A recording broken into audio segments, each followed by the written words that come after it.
एक मोठी breaking news समोर येते। नवी मुंबईत नियमांचं उल्लंघन करून अजूनही छमछम मात्र सुरू आहे। नवी मुंबई पोलीस आयुक्तालय हद्दीत डान्स बार सुरूच असल्याचं पुन्हा एकदा उघडकीस झाले। अधिवेशन कालावधीत बंद असलेले डान्स बार पुन्हा सुरू करण्यात आले। कळंबोली येथील तारा डान्स बारचा व्हिडिओ लोकशाही मराठीच्या हाती लागलाय, तर शिरवणे येथील रेड रोज बार मधील व्हिडिओ देखील आता समोर आलाय। महत्त्वाचं म्हणजे खारघर या ठिकाणी एका खासगी कार्यक्रमात मंत्र्यांचे व्हीआयपी मूव्हमेंट सुरू आहेत।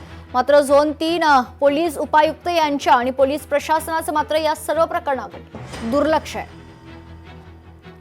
सविस्तर माहिती जाणून घेऊयात। आपल्या प्रतिनिधी आकांक्षा देशमुख आपल्या सोबत जोडल्या जात आहेत। आकांक्षा, काय अपडेट? नक्कीच नवी मुंबई पोलीस आयुक्तालय हद्दीमध्ये डान्स बार हे पुन्हा सुरू करण्यात आलेलं आहे आणि सर्रासपणे नियमांचं उल्लंघन यामध्ये पाहायला मिळतंय। गेल्या काही दिवसांपासून नवी मुंबईमध्ये मोठ्या प्रमाणात अवैध धंदे आहेत, त्याची लोकशाही मराठी पोलखोल करत आहे।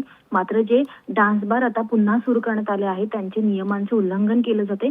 आता जो व्हिडिओ आपण स्क्रीनवर पाहतोय तो कळंबोली येथील तारा डान्स बारचा व्हिडिओ आहे आणि दुसरा व्हिडिओ आहे तो शिरवणे येथील रेड रोज या बारमधील जो व्हिडिओ आहे।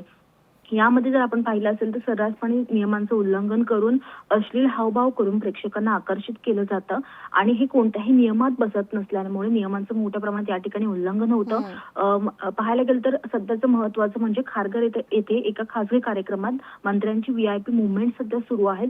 मात्र तरी देखील झोन 3 चे उपायुक्त असतील किंवा मग पोलीस प्रशासन असेल यांचं सर्रास या सर्व गोष्टींकडे दुर्लक्ष होताना पाहायला मिळतंय। आणि दुसरी महत्त्वाची गोष्ट म्हणजे नोकरनामा, ज्या एक्साइजच्या अधिकाऱ्यांनी आपल्याला काही माहिती दिलेली आहे ती म्हणजे आतापर्यंत कोणत्याही बार्स ओनर्सला नोकरनामा हा दिलेला नाही आहे नवी मुंबईमध्ये।